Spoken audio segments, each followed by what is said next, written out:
Este, entonces, necesitamos una persona que se haya ausentado, que no se tenga noticia de ella, la existencia de bienes que necesiten de algún tipo de administración y, obviamente, que esta persona que se fue no haya dejado a nadie a cargo. Es decir, porque yo puedo ausentarme, me voy a otro país, no sabes más nada de mí, pero yo dejo un apoderado, una persona con instrucciones para que específicamente, ¿qué tal? Para que específicamente administre estos bienes. La única excepción a esta regla de la designación de apoderado es que este apoderado, por ejemplo, se esté desempeñando mal. Porque yo, por ejemplo, soy la esposa, mi esposo se fue, desapareció, dejó un apoderado, pero a mí me parece que está vendiendo, que no está así, que no está vendiendo frutos, nada. Entonces puedo alegar que este poder o que este mandato no está siendo bien ejercido, ¿sí? Entonces lo importante es esto, no solo la ausencia, sino que aparte tiene que haber bienes y tiene que haber un mandato que se haya dejado, una persona encargada designada. ¿Hay algún tiempo que tiene que esperar si quieren hacer su vida, quieren hacerse de vuelta?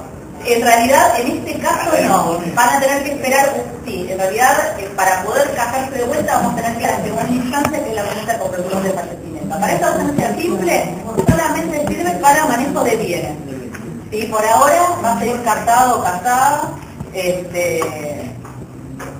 hasta que pase el plazo que establece la conclusión de fallecimiento, que ahora vamos a ver que son unos años determinados. Por ahora, acá no habla de plazo. En realidad lo que se tiene que comprobar es que desapareció no se tiene noticias. ¿Cuál es la situación jurídica de esta persona?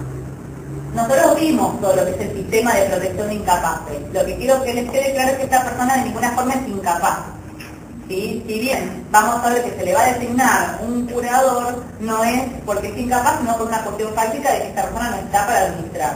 ¿Sí? Pero de ninguna forma esta persona pierde capacidades, es demente, ¿sí? Inhabilitado. ¿Por qué? Porque la única finalidad que tiene este proceso es velar por los bienes, solamente. ¿Quiénes son los legitimados para iniciar esta acción? Es muy amplio, habla del Ministerio Público y toda otra persona que tuviese interés.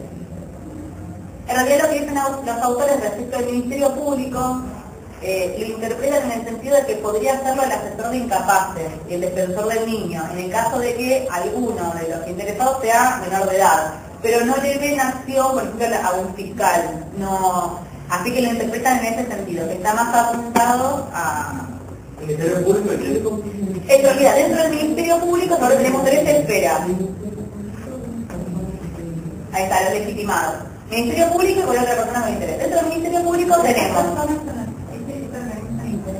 cualquier persona interesada. Cualquiera que alegue que tiene un interés en iniciar esta acción puede iniciarlo. Solamente tiene que alegarlo y probarlo, obviamente. Por ejemplo, puede ser porque puede ser un acreedor incluso, ¿sí? Que quiere cobrarse y no puede, entonces por ahí no es ni pariente ni nada, pero tiene una deuda con esta persona y entiende que es interesado. Por eso también lo dejan amplio. Lo que yo le decía al Ministerio Público es, ¿se acuerdan? El Ministerio Público tiene como tres esferas. El Ministerio Público de la Defensa, el Ministerio Público Fiscal y el Ministerio Público de los niños e incapaces. Lo que le dice la doctrina es que en realidad eso se entiende que se apunta más a lo que habla de incapaces y menores de edad.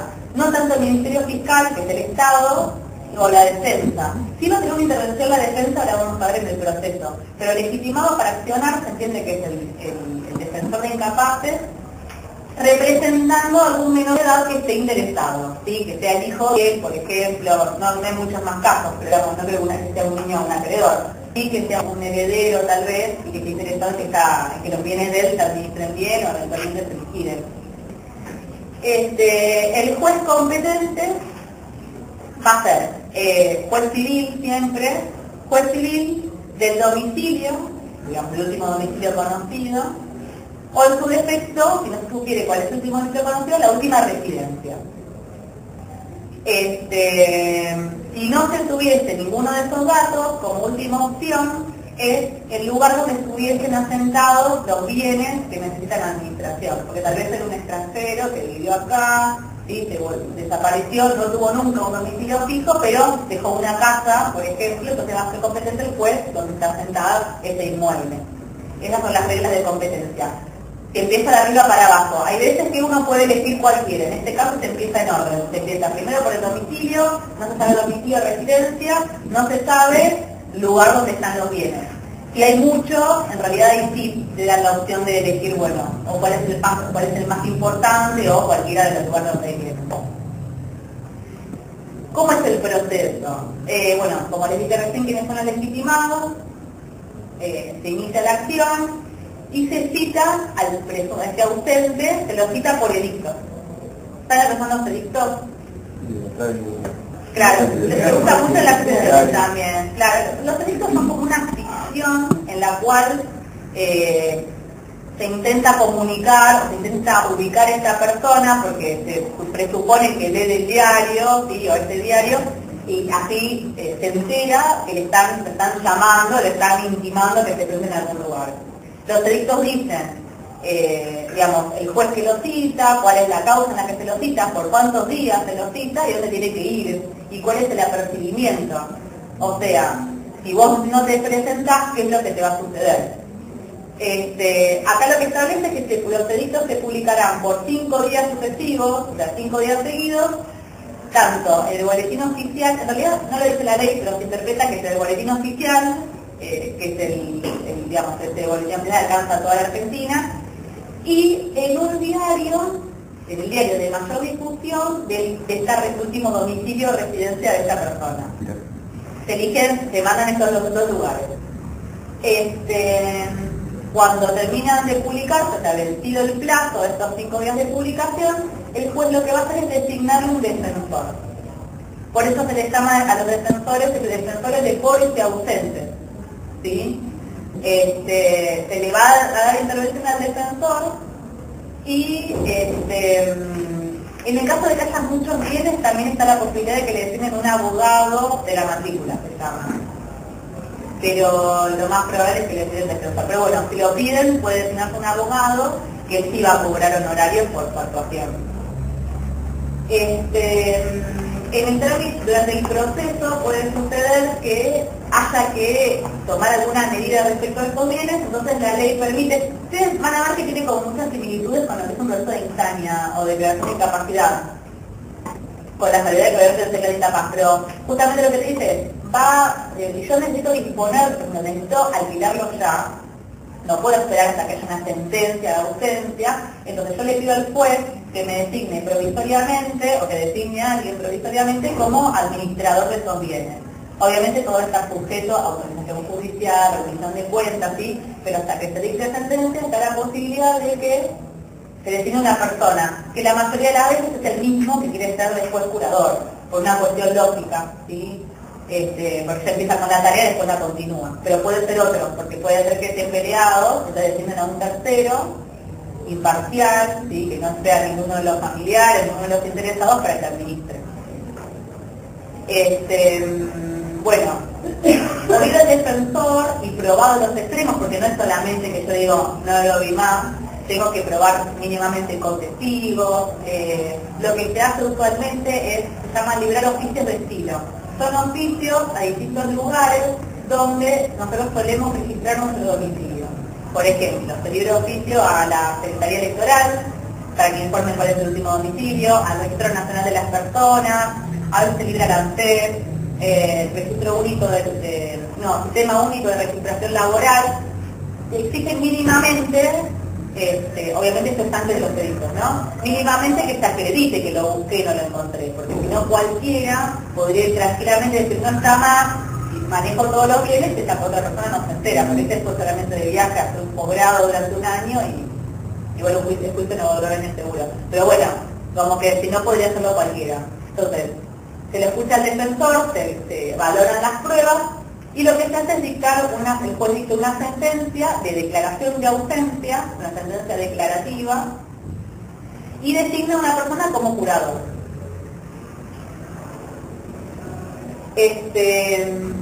Acá sí varía, no es como los legitimados, no es que cualquiera puede ser curador. Hay un orden de prelación también, que se le da cierta preferencia.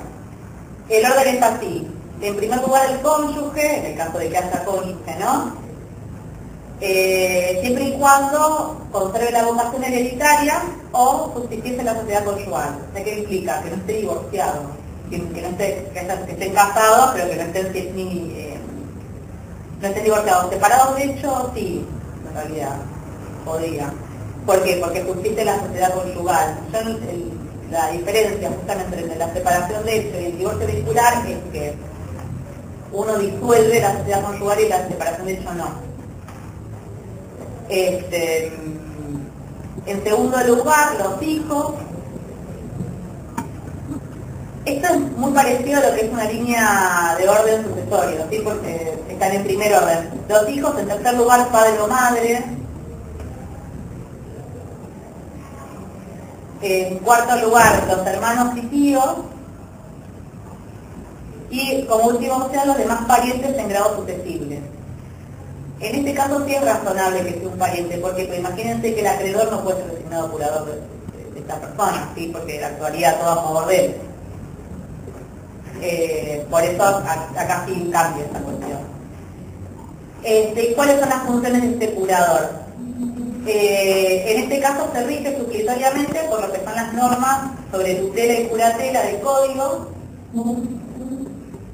que esto lo van a ver más en familia, pero básicamente las funciones del curador es justamente velar por el mantenimiento de los bienes del causante, con la diferencia de que el insania además cuida a la persona. Acá en este caso está ausente, así que hola, ¿qué tal?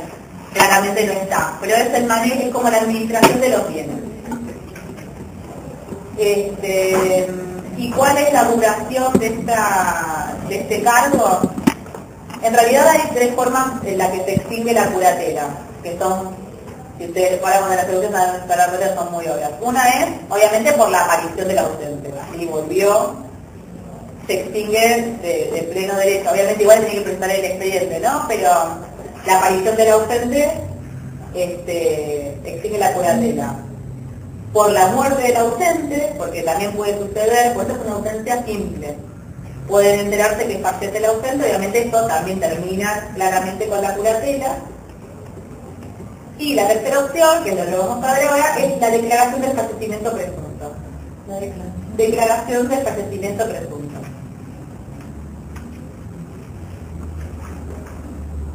Y esto es como una primera etapa. El fallecimiento presunto vendría después de esto. Ahora sí vamos a ver los plazos. Mientras anoto. Eso también se llama ausencia con presunción. A mí me gusta más así. Ausencia, es decir, que entra con presunción.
Beber algo, si no van a se los voy indicando. Esto es lo que vamos a hablar. No hablar de usted, no es nada.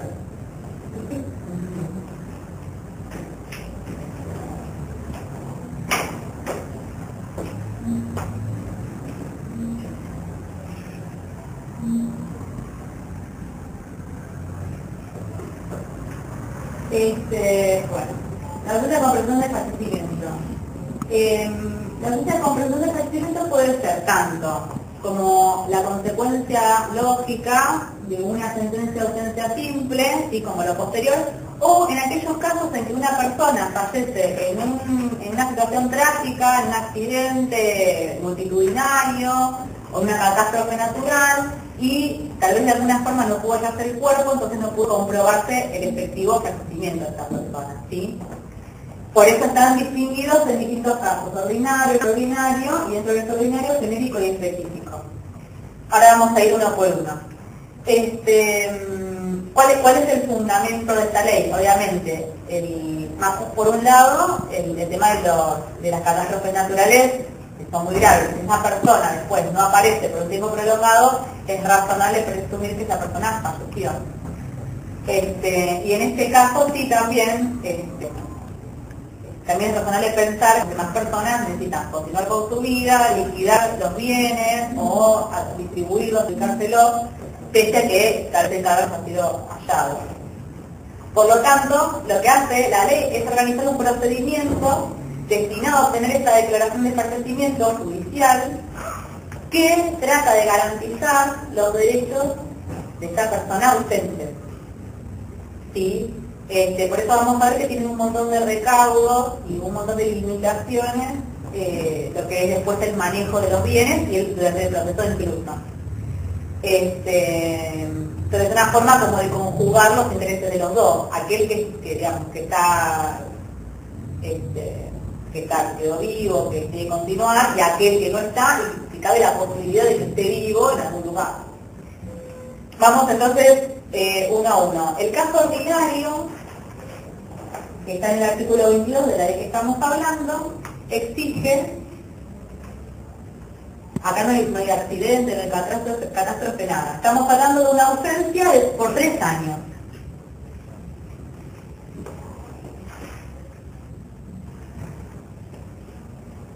Esta ausencia se empieza a contar desde la fecha de la última noticia que se tuvo de la existencia de causante, ¿sí? Empieza a contar ahí.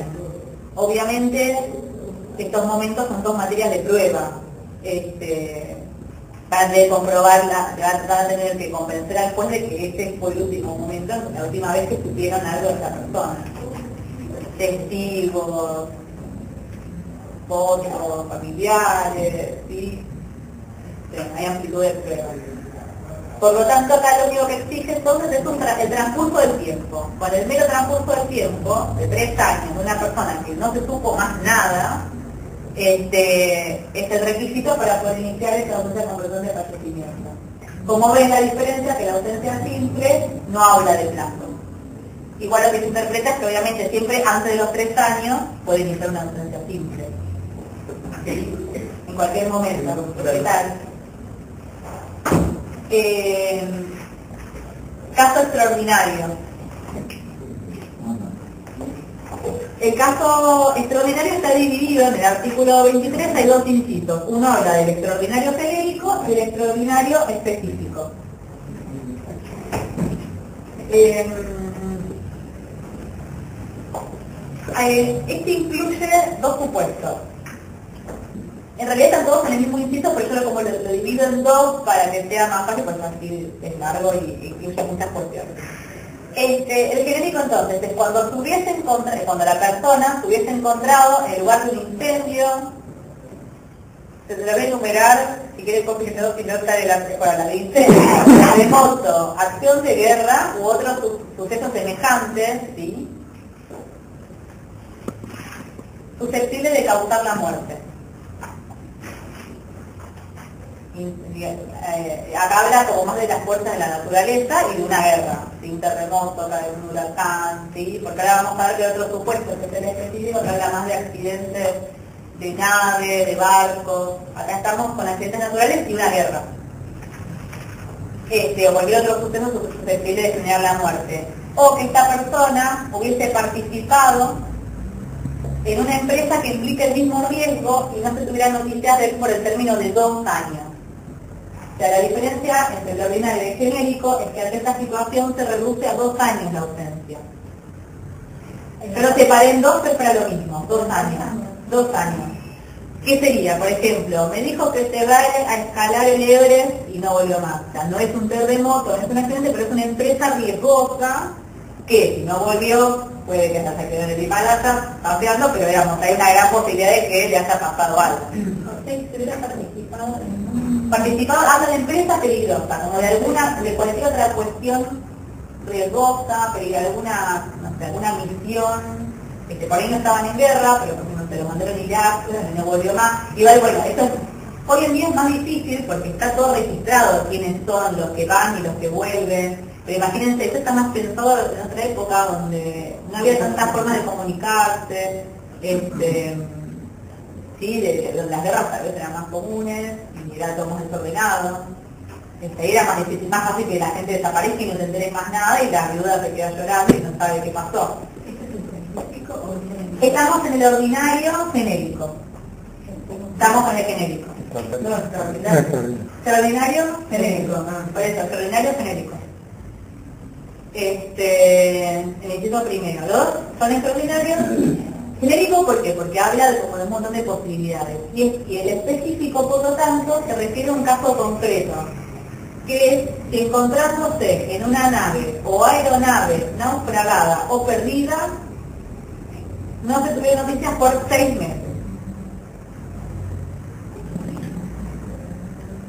Acá baja más todavía. Entonces, encontrando una nave o la nave que naufragó o que se perdió, no se tuvieron noticias por 6 meses.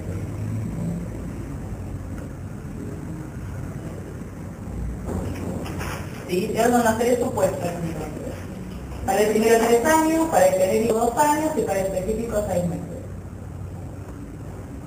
Sí, también esto tiene que ver con la razonabilidad. ¿Sí? Si un avión se estrelló en el medio del océano, hay mucha menos probabilidad de que esté vivo que alguien que por ahí fue una guerra, que puede haber, ¿sí? Puede o no haber salido vivo, ¿sí? O un terremoto, tiene que ver con eso. Y son plazos totalmente arbitrarios, pero bueno, pero hay que ponerlos porque si no la gente no sabe cuándo puede iniciar. Bueno, viendo los supuestos, el procedimiento para todos es el mismo. Así que ahora vamos a ver entonces el trámite que va a tener. Acá en este caso, como ven, no es importante que haya bienes o no, porque el problema es otro. El problema es justamente qué pasa con la sociedad conyugal, qué pasa con la actitud nupcial, me puedo casar de vuelta. Acá, si no dejo bienes, no importa, ¿sí? Que es la diferencia con el anterior. ¿Cuál es el procedimiento? Legitimación. Acá también es amplio. Cualquiera que tenga algún derecho subordinado a la muerte de esta persona. ¿Sí? Algún heredero, como decía, algún acreedor también. Cualquiera que tenga derecho, cualquiera que considere que tiene algún derecho subordinado a esta muerte. El juez competente es el mismo de la ausencia simple, o sea, del último domicilio o residencia.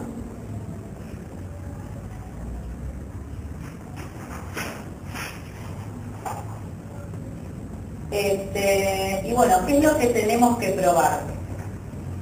Bueno, por un lado la legitimación. Si yo digo que soy familiar, obviamente voy a tener que acompañar las partidas que acrediten, si la esposa también. Si soy un acreedor, tendré que presentar la documentación que me instituye como tal.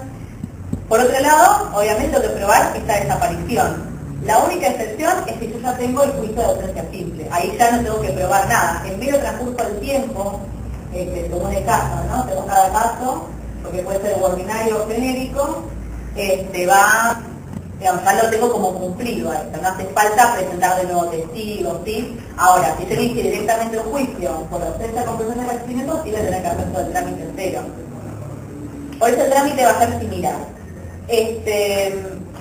Voy a tener que, si no tuve el juicio de ausencia, justamente voy a tener que comprobar que busqué de todas formas, que lo traté de encontrar, que libré oficio a todos lados, y que esta búsqueda fue negativa. Por otro lado, lógicamente, la cuestión objetiva del transcurso del tiempo, ¿cómo lo pruebo? Sí, porque tengo que probar cuándo fue la última vez que estuvo con vida, y de ahí se contarán los 3 años, los 2 años o los 6 meses. Son dos cosas distintas, ¿no? Sí, justamente se llama ordinario porque le da la posibilidad incluso hasta que desapareció porque desapareció. O sea, no hubo ningún accidente ni nada, pero no volvió, me fue a comprar un cigarrillo y no volvió más. Está bien, pero tú te presenta como cónyuge, después te presentó el acreedor, son todas causas distintas. No, lo que habla es de quién puede iniciarla, quién es el legitimado. El que inicia primero ya inició la causa. Después capaz que el acreedor se va a presentar para cobrarse. ¿Por qué? Porque en este caso lo que va a hacer es, se va a iniciar, ahora no me estoy adelantando, pero la idea es que se hace una sucesión.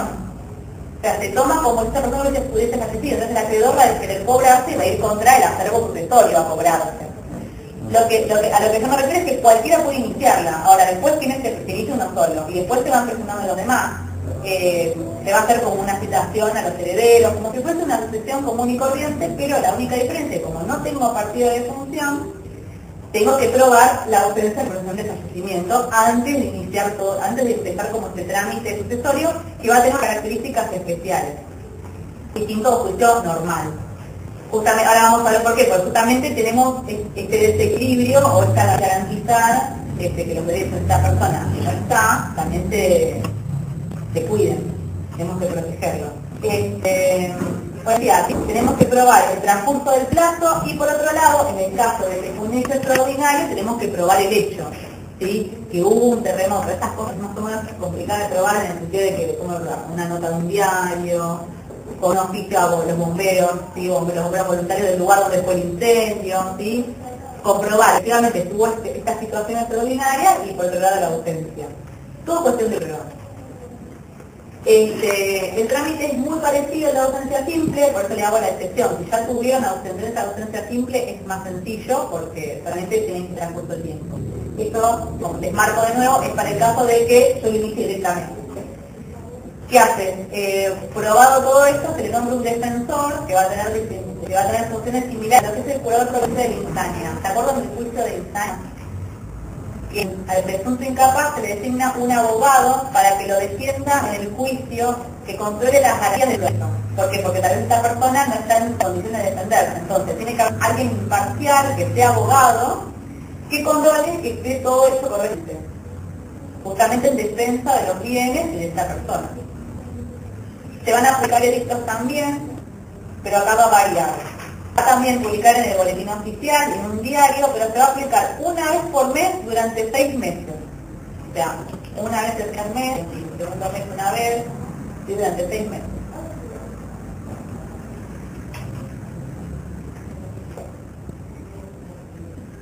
Vencido el plazo de la publicación de los edictos, lo que se hace es dictar sentencia, realmente si no se presentó.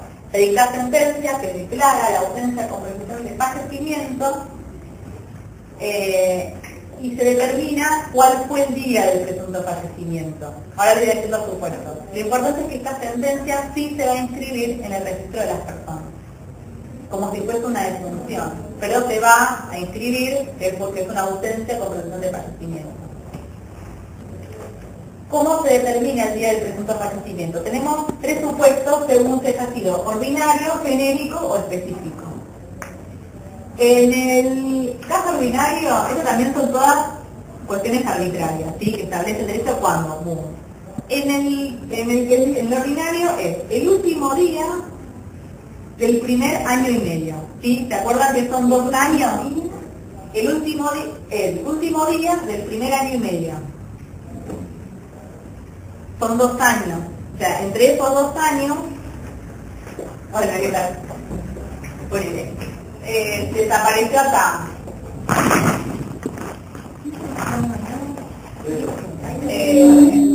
Acá son los 2 años.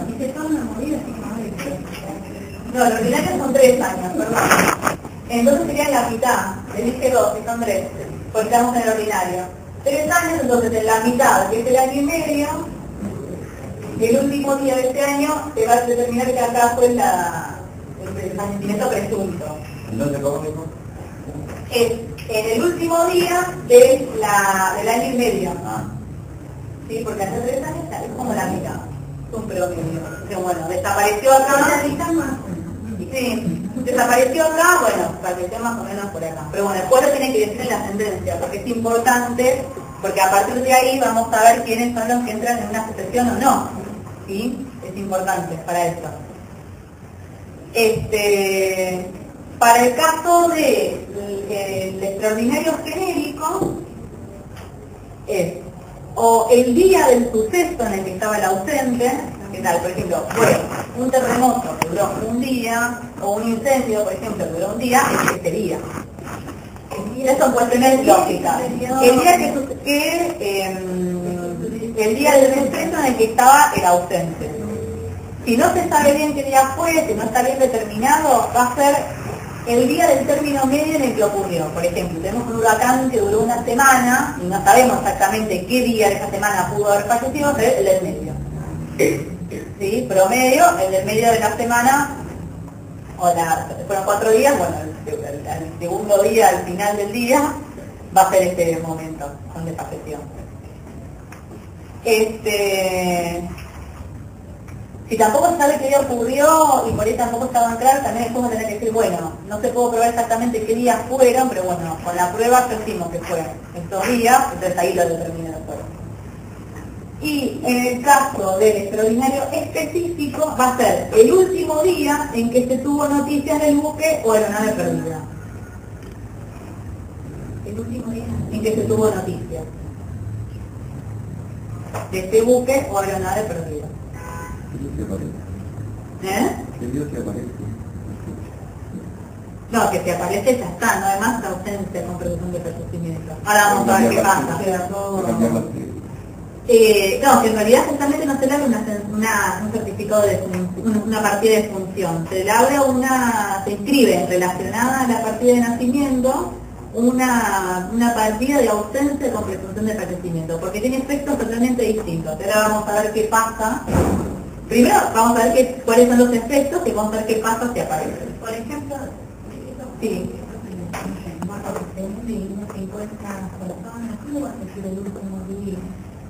Bueno, pero el último día que se tuvo noticias.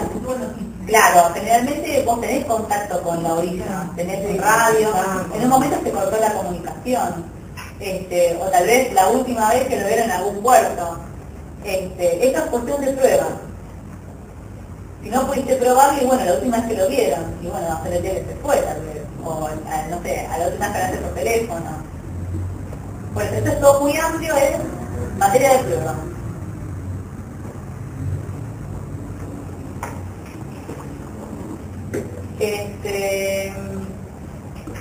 Lo que también aclara la ley es que en el caso de que fuera posible, también se puede poner hasta el horario.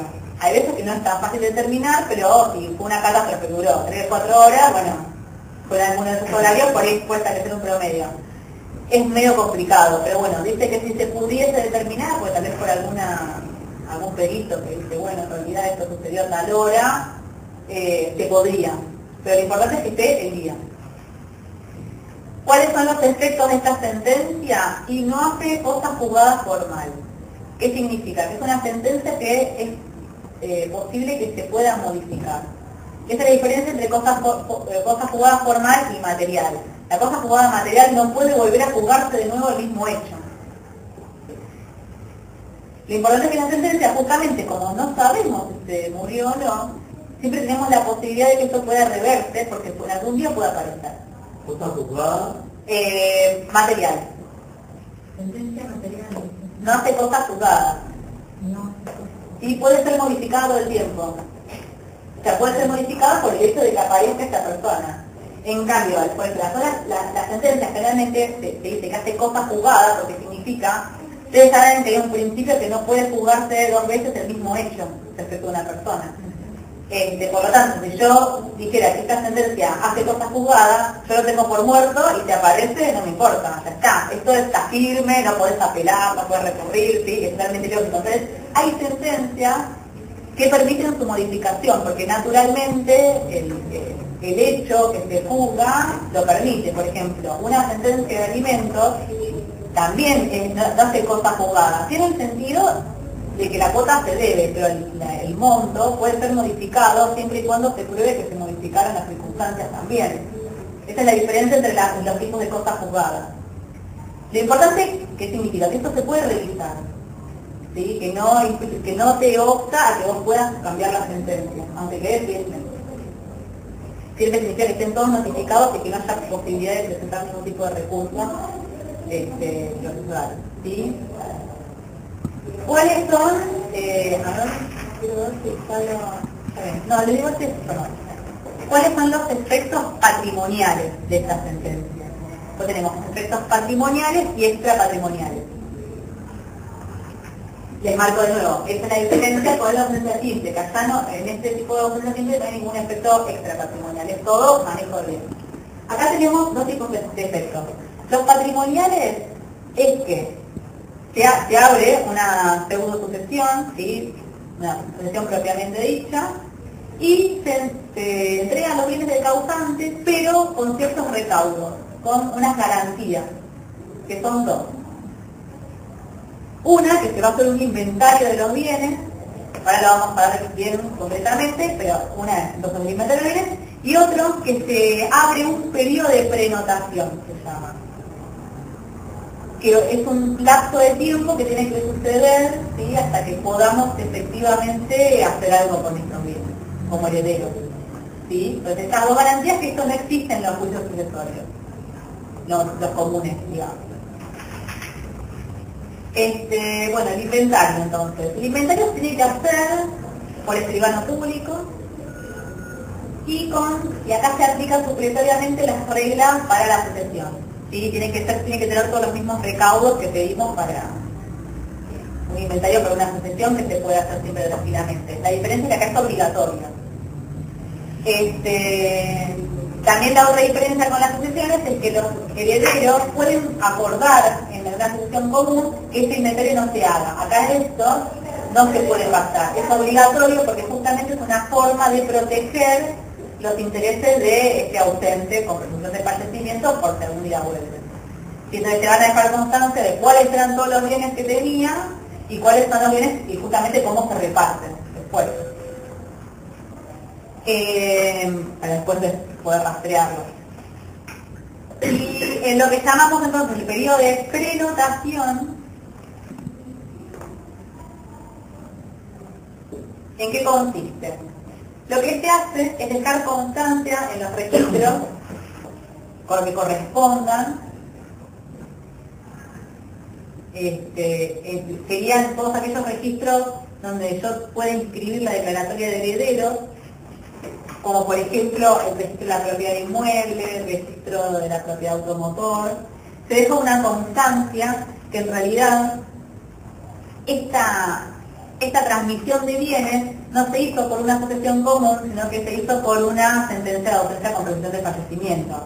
Como que se le avisa a aquel que quiera comprar la casa, por ejemplo, que no es cualquier tipo de proceso, que esta persona tiene un dominio, digamos que imperfecto, respecto de estos bienes.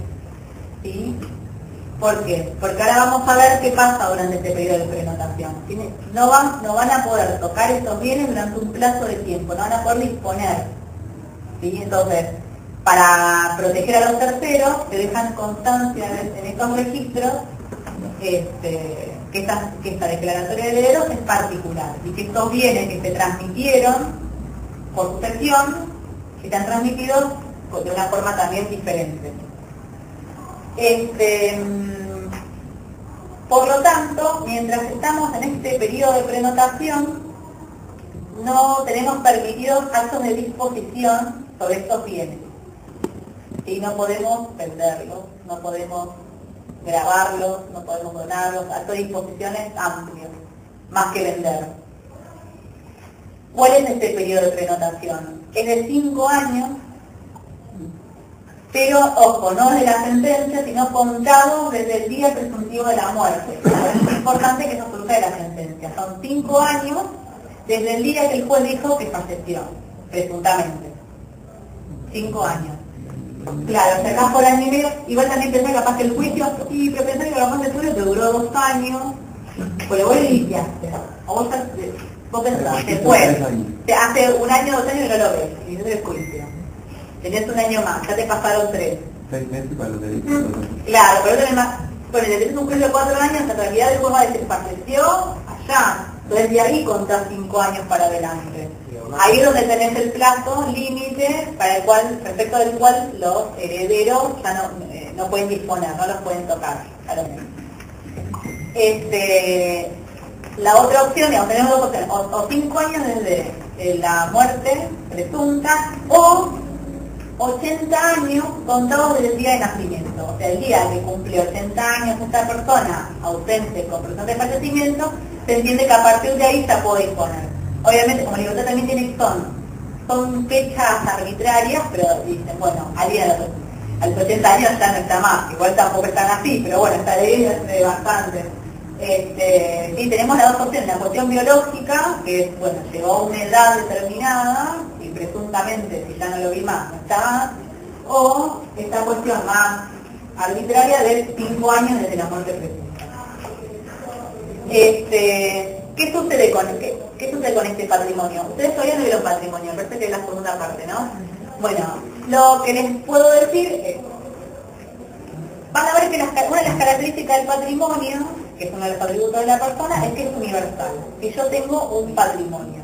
Pero la excepción a estos patrimonios, que son únicos, es que se pueden conformar patrimonios especiales, que tienen un régimen específico, están separados de mi patrimonio y no están afectados a los mismos derechos, a las mismas obligaciones, y tampoco la pueden atacar mis deudores. Este sería uno de esos casos, uno de los pocos casos de patrimonios especiales. ¿Qué pasa? Yo soy heredero por esta causal, por una ausencia con presunción de fallecimiento, se me transmiten los bienes, se inscribe esta prenotación, y estos bienes están como apartados. Esto es una ficción, ¿no? Pero forman un patrimonio aparte. De hecho, si yo me endeudo, no pueden grabarse, porque justamente yo no puedo disponer. Nadie los puede tocar, están como ahí, los tengo pero no los tengo, no los pueden tocar. Justamente lo único que se permite, y súper excepcionalmente, es ante un estado de necesidad, el juez puede autorizar algún tipo de disposición. Pero la regla es que no, porque hay una enfermedad muy grave de alguno de los familiares, no hay otra cosa más que hacer que, no sé, vender o sacar un préstamo y grabar la casa. Bueno, el juez, en alguna circunstancia particular, puede aceptar esta disposición, pero la regla es que no pueden tocar nada. Y justamente este patrimonio especial se va a consolidar cuando pase el plazo, obviamente se aparecerá ausente también. Este patrimonio especial es como que vuelve para atrás y vuelve a la persona que se había ido. Entonces, ¿qué sucede? Pasado este plazo que yo les digo, a los 5 años desde la fecha o 80 años desde el nacimiento, ahí comienza el periodo de dominio pleno. ¿Sí? Lo que yo les hablaba antes de un dominio imperfecto, porque los bienes van a estar a mi nombre, pero con estas leyenditas de, ojo, que fueron dados en un curso de ausencia con un fallecimiento. Y por lo tanto, recién pasado este plazo, allí yo tengo libre disposición de los bienes. ¿Sí? Como verán, justamente lo que se busca es tratar de proteger el mayor tiempo posible el patrimonio para el caso de que esta persona aparezca, no es que enseguida se liquida todo. ¿Sí? Se busca que por el mayor tiempo posible esto quede todo igual y bueno, si aparece, vuelve todo para atrás como estaba. Efectos, esto también estamos dentro de los efectos patrimoniales, efectos con relación a la propiedad conyugal. Esto es medio complicado, todavía no veo familia, pero muchos esto lo deben saber porque son cuestiones de la vida diaria, ¿no? Tenemos bienes gananciales y bienes propios. Los bienes propios son los bienes que tiene cada persona, cada esposo, antes de casarse, los que tienen su patrimonio. Sí, tengo una casa, tengo un auto. A partir de que yo me caso, nace lo que se llama la sociedad conyugal, nace el mismo día el matrimonio. Y hay bienes, durante el transcurso de la sociedad conyugal, que adquieren otro carácter que se llama ganancial. El código te especifica cuáles, qué bienes son propios y qué bienes son gananciales. Básicamente los que yo, a grandes rasgos, ¿no? Los que yo tenía antes del matrimonio son propios y otros bienes, como por ejemplo el sueldo, no sé, los frutos, tengo un plazo fijo, el dinero va a ser mío, pero los frutos, que son los intereses, son gananciales. Todas las cosas que se cobren o mejoras, ¿sí? Que se cobren durante la existencia de la sociedad conyugal van a ser gananciales y se van a repartir por mitades a los esposos en el caso de un eventual divorcio o disolución de la sociedad conyugal por algún motivo que no sea divorcio que existe. El sueldo es ganancial. ¿Sí? Sí, chicos. Igual les cuento, es ganancial. Lo que vos tenés es justamente cuál es la finalidad o el interés de la ganancialidad, la comunidad, el vivir en comunidad. Entonces se entiende que los dos esposos aportan para el bien común de la sociedad conyugal y de la familia. Entonces, aunque uno gane más que el otro, se entiende que eso se reparte por mitades. Les cuento igual que con el código nuevo lo que pueden hacer es optar por el régimen. Igual son dos solos. El régimen actual se llama régimen de comunidad, que es el que les digo yo, donde hay ganancialidad y bienes propios. Y el otro, por el que pueden optar, en realidad pueden optar por uno, porque uno es por defecto. ¿Sí? Si vos te casas y no aclarás nada, es el de comunidad, que es el de actual. Si se casan después de agosto, pueden optar por el régimen de separación, que es los bienes tenemos bienes propios solamente, propios del esposo o esposa, o del esposo o esposa, ¿sí? ¿Qué artículo es este? Mirá, es que no te lo creo, es el... no, son muchos artículos. El régimen de comunidad. Régimen de comunidad es el que rige hoy, que es el... Yo no, es lo mismo, ustedes en realidad los dos tienen sus beneficios y sus defectos. Igual, también sepan, también los anticipo, porque este es un tema complicado en familia, es difícil de dar porque es muy complejo. Sepan igualmente que mientras están casados y están en régimen de comunidad, hay bienes que son gananciales, pero de administración de uno de los esposos. Por ejemplo, hay bienes, por ejemplo, como decíamos el sueldo, el sueldo es ganancial, pero lo administro yo porque lo cobro yo. ¿Sí? Lo mismo que una casa, la casa puede ser de ganancial, pero como está a nombre de uno de los dos, el que administra es este. ¿Sí? Pero son bienes gananciales o propios, con la administración separada. En realidad el título de nuestro régimen es así, régimen de comunidad con administración separada de bienes. Sí, ese es el nombre entero. Al menos hasta agosto, que van a tener esa otra opción. Pero bueno, la cuestión es esta, entonces, tenemos bienes propios, a nivel sucesorio se heredan diferentes, ¿sí? Los bienes gananciales son la mitad de la esposa o del esposo por su carácter de socio, y del resto heredan los hijos y hereda ella como hijo o él como hijo, ¿sí? O sea, heredaría más la esposa. En cambio de los gananciales, de los propios se reparten a todos por igual, ¿sí? La esposa o esposo hereda como hijo. Yo no quiero volver loco, lo importante es que importa la calificación de los bienes en ese sentido. Yo heredo más o heredo menos. Si es ganancial, yo soy dueña de la mitad y además de la otra partecita que era de él, yo heredo como hija. En cambio, si el bien era propio, heredo como uno más de los hijos. Heredo, por ejemplo, son tres hijos ella, lo dividen en 4. En cambio, si era ganancial, la mitad es de ella y el resto se divide en 4 y se queda una partecita cada uno. Van a tener sucesiones después. Pero lo importante entonces es, acá hay una mujer, que su marido tiene una ausencia, conclusión de fallecimiento y necesita administrar estos bienes gananciales, administrar estos bienes propios. ¿Y qué pasa con la sociedad conyugal? ¿Sí? Porque yo me casé y empezó a existir, pero como no, hay varias formas de extinción de la sociedad conyugal, una es divorcio, otra es muerte. Digamos, no estoy con ninguna de las dos, porque no me puedo divorciar porque él no está. No falleció tampoco, tiene un fallecimiento presunto. Entonces, ¿qué pasa? Lo que le dice la ley es que la muerte real, justamente lo que hace la diferencia, que en el caso de muerte real, esto no hay dudas porque se termina, y en el caso de la ausencia de conclusión de fallecimiento, le da la opción al cónyuge en 3 situaciones. Puede optar, ¿sí? Puede elegir, puede elegir entre que se mantenga la sociedad conyugal o que se disuelva, ¿sí? Elige él. Puede elegir que se disuelva incluso antes del periodo de prenotación, que son estos 5 años o 80 de fallecimiento. Puede elegir él. No, yo creo que se termine ahora con la sentencia, yo ya quiero que no haya más sociedad conyugal, que termine acá. Porque es importante, porque las deudas también están, así como están los activos, también hay pasivos en la sociedad conyugal. La otra opción es ¿Qué sucede? La sexta comprensión de fallecimiento, si bien establece este fallecimiento presunto, de la redundancia, no le dan una actitud nupcial a la persona, digamos, a que quedó vivo, ¿sí? No es que se convierte en soltero y puede casarse normalmente. No es que no se puede casar, no se asusten, sino que va a seguir casado hasta que se case de nuevo, ¿sí?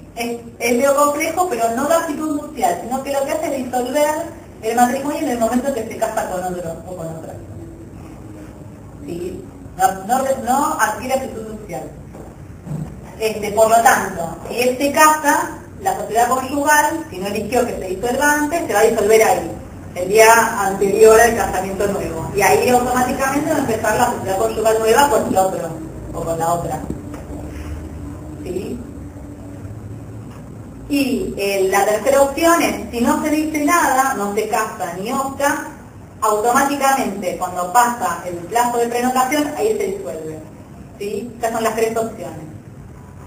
¿No dice nada? Si no dice nada, automáticamente cuando transcurre el plazo de prenotación, ahí se queda, a partir de ahí queda disuelta la sociedad conyugal. Es digamos el silencio y el no matrimonio de nadie. No se volvió a casar, ni dijo nada, automáticamente queda terminada ahí.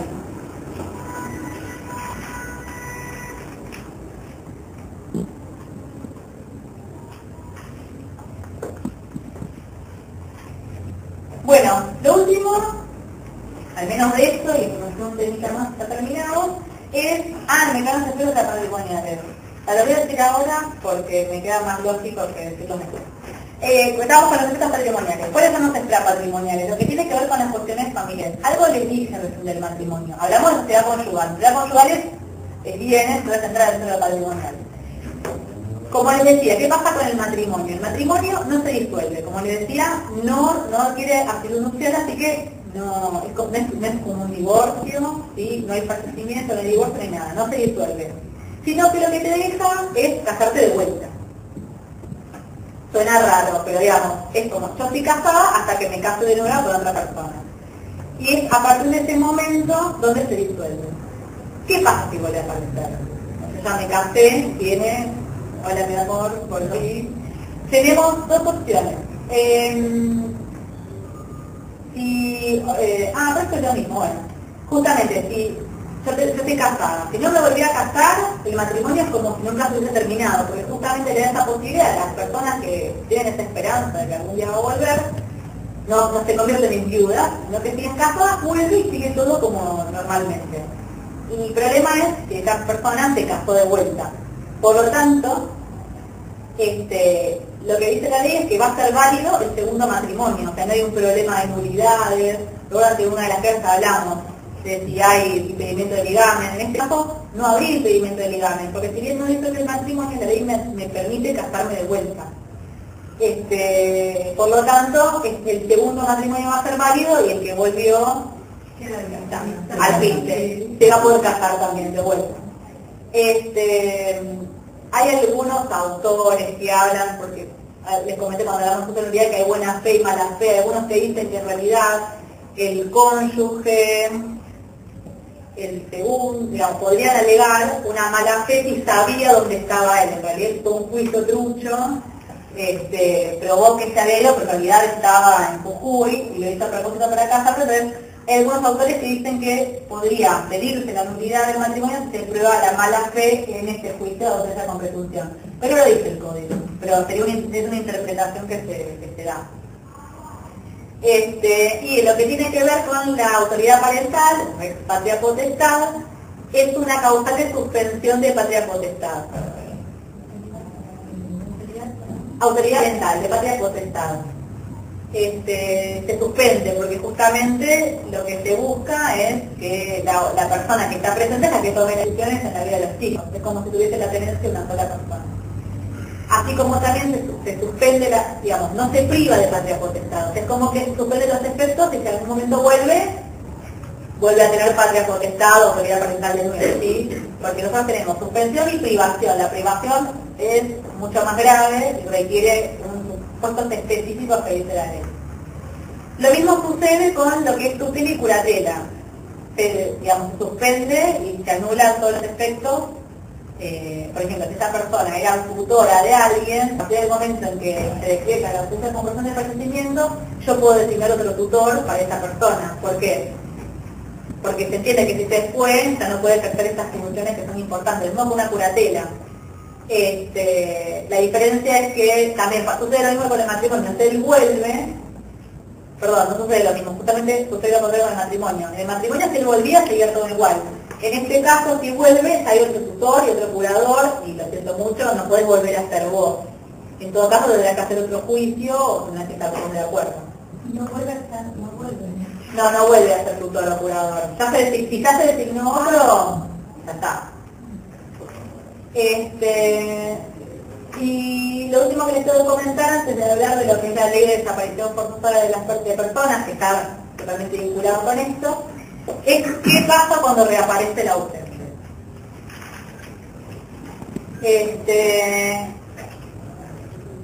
Bueno, vuelve, quiero mis bienes, ¿sí? Va a querer reclamar todo, va a querer que esté todo como estaba, y bueno, lo importante acá es qué es lo que sucede según en qué momento aparezca. Si aparece durante el periodo de prenotación o si aparece después, porque se acuerdan que eran dos momentos totalmente distintos. Eso es lo que le van a poder devolver es en la medida en que, digamos, en el periodo en que están pasando las cosas. Si aparece durante el periodo de prenotación, la regla es que le tienen que devolver todo. El problema está, eso también es de patrimonio. Nosotros tenemos distintos bienes y tenemos lo que se llaman los frutos, una serie de frutos y productos. ¿Cuál es la diferencia entre el fruto y el producto? El producto de una cosa implica el deterioro o que de a poco se va perdiendo la cosa principal y se transforma en otra. Como por ejemplo una cantera, ¿sí? Yo tengo minerales y el producto es el mineral, pero yo a medida que voy sacando, esta cantera se va deteriorando. En cambio los frutos, como también lo dice su nombre, no implican un deterioro, sino que es algo que se va renovando todo el tiempo. Por lo tanto el principal no se pierde, ¿sí? Un árbol, todo básicamente que sea renovable. Se habla también de frutos civiles, como por ejemplo lo que se habla del dinero, un plazo fijo es una cosa, y los frutos civiles del plazo fijo son los intereses. ¿Por qué les digo esto? Porque yo devuelvo las cosas, pero el tipo me va a decir, escúchame, vos estuviste con este plazo fijo cobrando de todos los intereses y te los gastaste. ¿Qué pasa? ¿Se los tienen que devolver o no se los tienen que devolver? Si sucede durante el periodo de prenotación, se dice que los frutos, lo que percibió y no consumido, se mantiene en el dominio del que los cobró. No los tiene que devolver. Ni los percibidos, ni los que percibió y no gastó. ¿Por qué? Porque la ley hace una analogía con derechos reales. Lo que tiene que ver con el poseedor de buena fe, no se preocupen, lo que les hace una analogía con por eso explica, en realidad él es un poseedor de buena fe porque fue designado por el juez y hubo todo un proceso. Por lo tanto, él estuvo administrando los bienes, bastante que se los devuelve. Lo importante es que los frutos no hace falta que, todo lo que percibió, no hace falta que los devuelva. Yo le devuelvo el bien y así como estaba, yo me quedo con lo que cobré. O sea, porque si no encima, imagínense que no se devuelve la cosa, sino además se tiene que hacer toda una liquidación de todos los intereses que cobró, lo que gastó, ¿sí? Restando lo que usó para el mantenimiento. No es tampoco una solución justa. En cambio los productos, en principio, se restituyen siempre. El producto se restituye. Periodo de prenotación. Distinto es si esto sucede después, digamos, en este periodo en que el dominio ya es pleno. El principio general es que el ausente sí puede reclamar los bienes, para eso está el inventario que se hizo. La diferencia es que los bienes se le van a dar en la medida que existan, en el estado en que están, y en todo caso, si hay alguno que se vendió y se compró otro, va a tener que probar que eso fue comprado con bienes que eran de él, ¿sí? O sea, no va a poder reclamar mucho, se lo van a devolver, pero como está, y lo que hay, y lo que pueda probar, ¿sí? Porque acá el dominio ya me daba más libertades, yo ya puedo vender, puedo disponer de las cosas. Claro, extremadamente puede ser mejor. Claro, sí, también puedo vender. Total, si volvés, y bueno, vos te vas, ¿a la qué se refiere? Si vos la casa no la vendiste, la tenés igual, la tenés que devolver. O sea, si la vendiste y te gastaste la plata, no se la podés devolver, no se la devuelvo. Lo que él no te puede es reclamar que vos le reemplaces ese bien, porque vos lo gastaste porque era tuyo. Ahora, si vos volviste, bueno, te doy lo que hay. Y en lo que tiene que ver con los frutos, el precio que y los frutos no consumidos sí se los tiene que devolver. Que esa es la diferencia por eso de prenotación, que sí se los queda. Pero tiene que devolver. Tiene que devolver todo, pero como está. Es re injusto, pero bueno. Justo en ese caso. Sí, pero bueno, probablemente si pasan 10, 15 años ya no va a volver, pero bueno. Eso yo no lo veo mucho en refugio. Igual les puedo subir, pero no... Es muy injusto. Pero bueno, aparte imagínate, ¿quién te va a comprar una casa que diga que como una ausencia de comprobación de fallecimiento? Igual teóricamente, no lo dice la ley, pero teóricamente, después del periodo de prenotación, esa nota se tiene que borrar. Porque en realidad, a partir del momento que yo puedo disponer, pero si averiguaste un poco y sabés que esa casa era de él, que si te por ahí dejas pasar 30 o 40 años hasta poder comprarlo o hacer algo, para estar seguro de que no vuelve más. Lo último que le... Sí. ¿Por qué es obvio que se pagan los servicios? No es que ya posees esa propiedad. Bueno, pero eso es otro tema. Yo creo que está bien lo que vos marcás. A mí me parece que a mí viene y me reclama. El tema son los terceros adquirientes de buena fe. A mí me parece que él no va a poder reclamar que le devuelvan, por ejemplo, la casa que le vendieron, ¿sí? Le van a tener que devolver lo que yo tengo en mi poder. Pero me parece que sí está bueno eso. Yo le podría decir, mirá, vos hace 10 años que no viniste, te planteó una excepción de prescripción adquisitiva, que es un usucapión, y en realidad eso es mío porque lo moré de buena fe. No sé qué te puede decir después, sería una buena opción, como para que no te lo saques. Sí, la diferencia es que vos no sos morador de buena fe, vos sos titular. Entonces, por eso te puedes decir que no, pero bueno, porque vos lo posees y lo habitás en carácter de titular, no en carácter de poseedor de buena fe, mero poseedor o de mero tenedor, que ese es el supuesto que vos necesitas para un usucapión. Pero no sería un mal planteo, no sé qué te diría después. Pero bueno, vos decís, bueno, no te lo devuelvo porque estuve 10 años viviendo y cabe los impuestos, como decís vos. El tema es esto es más de derechos reales, ¿sí? Para mí en principio no, por esto que te digo, porque vos estás ahí viviendo en otro carácter, no en carácter de titular, porque vivís como propietario. Pero bueno, podría ser, todo es posible. Lo último que les cuento cortito es, hay una ley especial que tiene que ver con la ausencia con presunción de fallecimiento, que es la ley 22.068, que fue regulada para un supuesto muy específico, que es lo que pasó en nuestro país con la última dictadura militar. En realidad el proceso es muy similar, pero se aplica únicamente a las personas que fueron desaparecidas. Personas desaparecidas que hayan sido fehacientemente denunciados ese desaparecimiento entre el 6 de noviembre del 74 y el 6 de noviembre del 79. Después esta ley, si no me equivoco, también se amplió hasta el 83, pero bueno, lo importante es que es para este caso específico de la última dictadura militar. Lo que se dice la ley es que en realidad el interesado en que va a iniciar la acción puede optar por el procedimiento que quiera, puede optar por el que dice esta ley o por el de la 14394, según cómo le convenga. Básicamente el proceso es el mismo, lo que cambian son dos cosas, porque los efectos también van a ser iguales, la prenotación, lo que cambian son dos cosas. La competencia, ustedes se acuerdan que en este era un juez civil del domicilio, acá en este caso es un juez federal. Juez federal del último domicilio o residencia.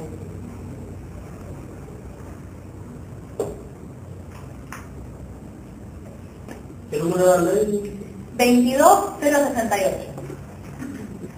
¿Y que sea en noviembre? 6 de noviembre del 74 a 6 de noviembre del 79. Por eso hubo otra ley que la prorrogó, no creo que ahora alcanza como hasta el 83. Hoy en día ya casi no se usa porque básicamente las personas legitimadas por estas situaciones hace tiempo que la utilizaron y ya se determinaron. las ausencias correspondientes, pero bueno, tienen que saberlo que para este hecho histórico concreto hubo una norma especial. Como les decía, la competencia es distinta porque es un juez federal y la legitimación es taxativa. ¿Se acuerdan? Que la ausencia con presunción era cualquiera que demuestre un interés. En este caso, va a ser solamente el cónyuge, los parientes consanguíneos o afines hasta el 4º grado,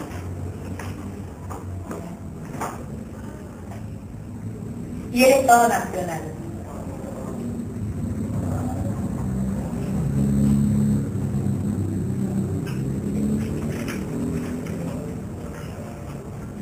Esa es la única diferencia, por eso el proceso es básicamente el mismo y los efectos también. Pero tal vez a alguien le interesa más que sea un juez federal, que haga la investigación, porque justamente fue un problema de orden estatal, que le importó al Estado averiguar qué es lo que había pasado en ese momento y por eso prefirió darle conferencias al juez que bueno, esto es por ahí. Si ves una lista,